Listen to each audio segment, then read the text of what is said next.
அஸ்ஸலாமு அலைக்கும். நான் உங்கள் ஷிஃபா குக்கிங்லேருந்து பேசுகிறேன். இன்றைக்கி நம்ம என்ன ரெசிபி பார்க்க போகிறோன்னா, கத்திரிக்காய் வச்சு என்னோடய ஸ்டைலில் ஒரு டிஃப்ரெண்ட்டான சட்னி ரெசிபி தான். இதை நம்ம சாதத்தோடு சேர்த்து சாப்பிட்லாம், தோசை சப்பாத்தி எது கூட வேணாலும் வச்சு சாப்பிட்லாம். எல்லாத்துக்கும் ஏற்ற காம்பினேஷனாக இருக்கும். ஒரு கடாயில் தேவையான அளவு எண்ணெய் ஊற்றிக்கோங்க. அதில் பூண்டு பல் 10 பல் பூண்டு சேர்த்துக்கிறேன். அதோட 2 பெரிய வெங்காயத்தை பெரிய பீஸாக கட் பண்ணி அதில் சேர்த்துருக்கேன். இப்போ அந்த பூண்டும் வெங்காயமும் கொஞ்சம் வதங்கட்டும்.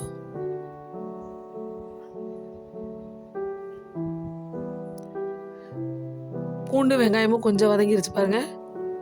இப்போ இதில் 3 பச்சை மிளகாய் சேர்த்துக்கிறேன். அதோட 4 தக்காளியை பெரிய பீஸாக கட் பண்ணி சேர்த்துக்கிறேன்.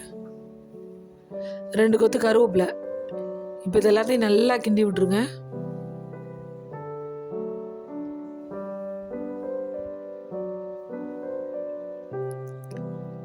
இது எல்லாமே நல்லா வெந்து வதங்கி வரணும்.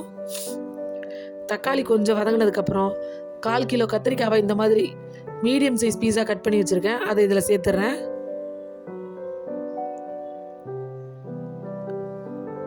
கத்திரிக்காய் விதை இல்லாத நல்ல பிஞ்சு கத்திரிக்காவை எடுத்துக்கோங்க, அப்போ தான் நல்லாயிருக்கும்.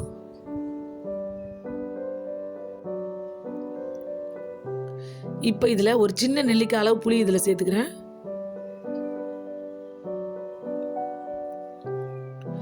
இதோட 1 ஸ்பூன் மிளகாத்தூள், ஒரு கைப்பிடி அளவு கொத்தமல்லி, இது எல்லாத்தையும் நல்லா கிண்டி விட்டுருங்க. இந்த பச்சை மிளகாவும் 1 ஸ்பூன் மிளகாத்தூள் எனக்கு காரம் போதுமானது. உங்களுக்கு இன்னும் கொஞ்சம் காரம் அதிகமாக இருக்கணும் அப்படின்னு நினச்சிங்கன்னா கூட ஒரு பச்சை மிளகா சேர்த்துக்கோங்க. இப்போ இதில் ஒரு 1/2 டம்ளர் தண்ணி சேர்த்துக்கிறேன். அதோட அந்த கத்திரிக்காய்க்கு தேவையான அளவு உப்பு சேர்த்துறேன்.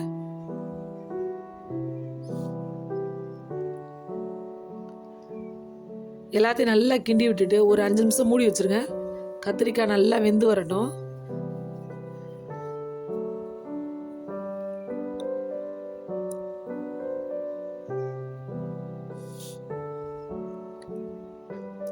இப்போ 5 நிமிஷம் ஆயிடுச்சு. இப்போ பாருங்க, நம்ம ஊற்றுன தண்ணிலாம் ஓரளவுக்கு வத்திருச்சு. தக்காளி பச்சை மிளகாலாம் நல்லா வெந்திருக்கு. கத்திரிக்காய் எப்படி வெந்திருக்குன்னு பார்க்கலாம். வெந்திருக்கு, இன்னும் கொஞ்சம் வேகணும் கத்திரிக்காய். அதனால திரும்ப ஒரு 2 நிமிஷம் நான் மூடி வைக்கிறேன்.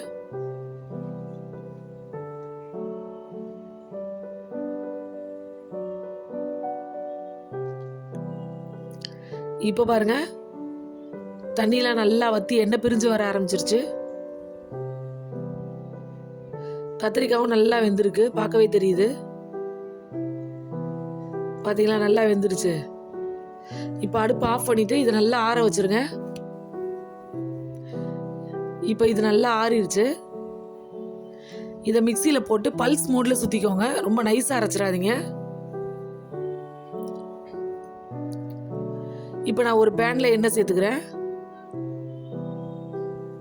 அதில் ஒரு 1/2 ஸ்பூன் கடுகு, 1 ஸ்பூன் கடலைப்பருப்பு சேர்த்துக்கிறேன். இதோட 1 கொத்து கருவேப்பிலையும் சேர்த்துக்கிறேன்.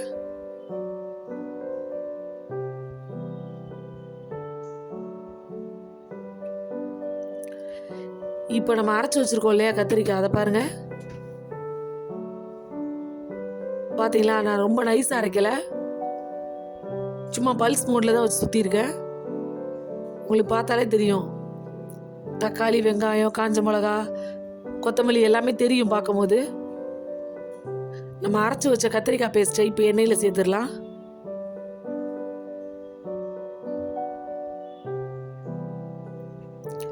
எண்ணெயில் சேர்த்துட்டு நல்லா கிண்டி விடுங்க. அடுப்பை லோ ஃப்ளேமில் வச்சுக்கோங்க. ஒரு 2 நிமிஷம் அடுப்பில் வச்சுருந்தா போதும்.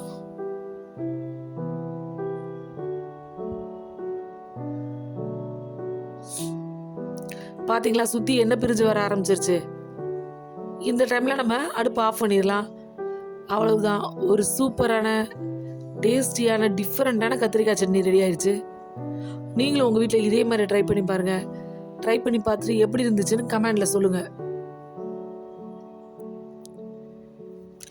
என்னோட இந்த ரெசிபி பிடிச்சிருந்துச்சுன்னா என்னோட சேனலை லைக் பண்ணுங்கள், ஷேர் பண்ணுங்கள், சப்ஸ்கிரைப் பண்ணுங்கள். மறந்துடாமல் பெல் ஐக்கானை கிளிக் பண்ணுங்கள். அப்போ தான் நான் போடுற புது புது வீடியோஸ்லாம் உங்களுக்கு நோட்டிஃபிகேஷனில் வரும்.